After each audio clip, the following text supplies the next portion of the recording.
Baiklah, Assalamualaikum warahmatullahi wabarakatuh. Perkenalkan, nama saya Hafiz Al-Karazi dari jurusan Teknik Informatika BP 211011152630016. Mata kuliah Sistem Kombinasi Interaksi Manusia dan Komputer dengan dosen Bapak Hadi Saputra Eskom Mkom.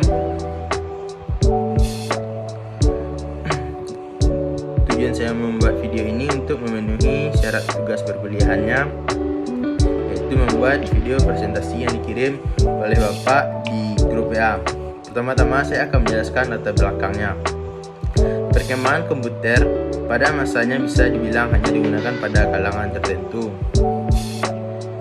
karena sedikitnya pengetahuan tentang membuat komputer dan perancangan harus berpikir tentang kapabilitas dan sistem interaksi antar user dengan sistem komputer berbeda dengan pada saat ini. Pada masa ini, perusahaan berusaha memperbaiki aspek fisik dari user interface agar berhasil dalam bisnisnya yang disebut dengan user friendly. Selanjutnya, saya akan menjelaskan apa itu interaksi manusia dan komputer. Interaksi adalah suatu jenis tindakan atau aksi yang terjadi sewaktu lebih dan mempengaruhi efek satu sama lain. Secara sederhana, IMK adalah studi tentang manusia, teknologi, komputer, dan cara saling berinteraksi. Dan IMK adalah apa yang terjadi saat pengguna manusia dan sistem bersama-sama menyelesaikan pekerjaan atau hal tersebut yang memiliki tujuan yang sama.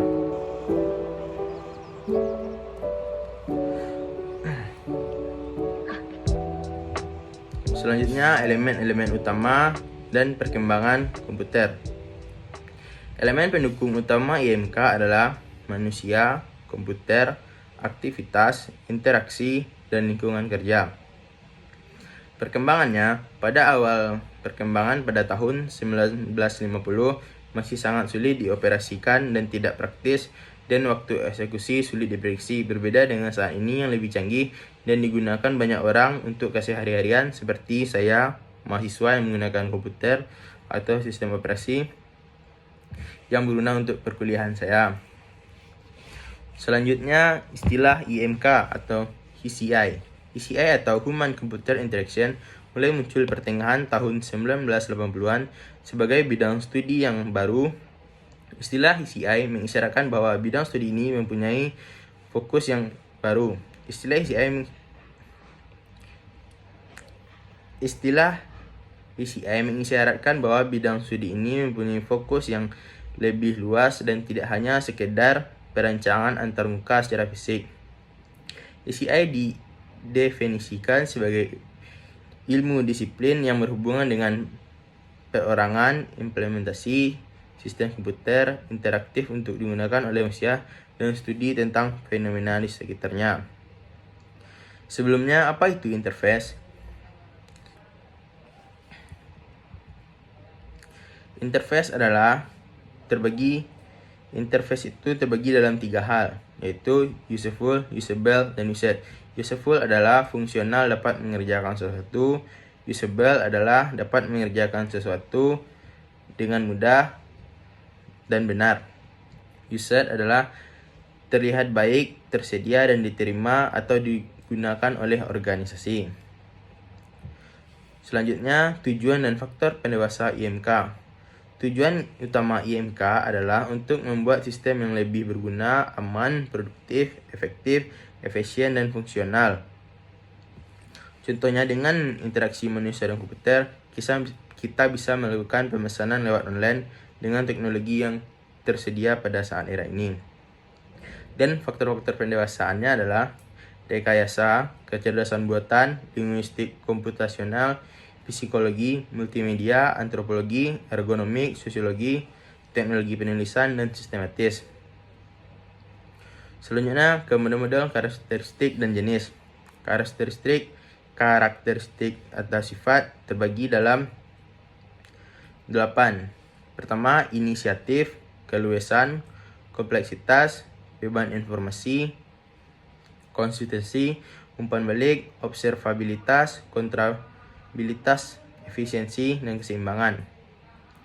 Untuk jenis modelnya yaitu pertama, interaksi berbasis perintah tunggal, kedua, interaksi berbasis perintah bahasa pemrograman, ketiga, interaksi berbasis bahasa alami, keempat, interaksi berbasis sistem menu, kelima, interaksi berbasis pengisian borang, keenam, interaksi berbasis ikon, ketujuh, interaksi berbasis sistem penjendelaan, ke-8, interaksi berbasis manipulasi langsung, dan yang terakhir 9, interaksi berbasis interaksi grafis.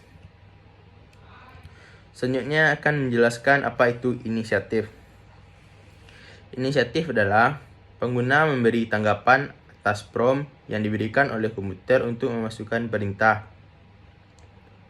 atau parameter perintah, dialog terdiri atas kumpulan pilihan yang telah didefinisikan sebelumnya. Keluasan sistem ini mempunyai kemampuan untuk mencapai suatu tujuan lewat sejumlah cara yang berbeda. Sistem ini dapat menyesuaikan diri dengan keinginan pengguna. Sistem ini memberikan kesempatan bagi pengguna untuk melakukan customizing dan memperluas antarmuka dari sistem yang memenuhi kebutuhan pribadinya. Kompleksitas adalah perancangan yang dapat dilakukan dengan menyusun pengelompokan dalam menerapkan model yang diinginkan oleh pengguna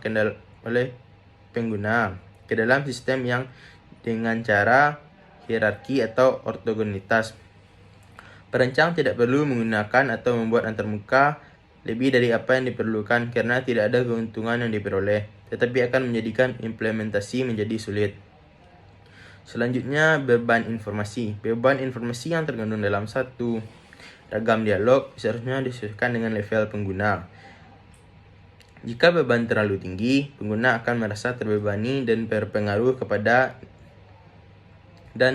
dapat berpengaruh negatif terhadap kemampuan pengolahan kognitif tingkah laku pengguna.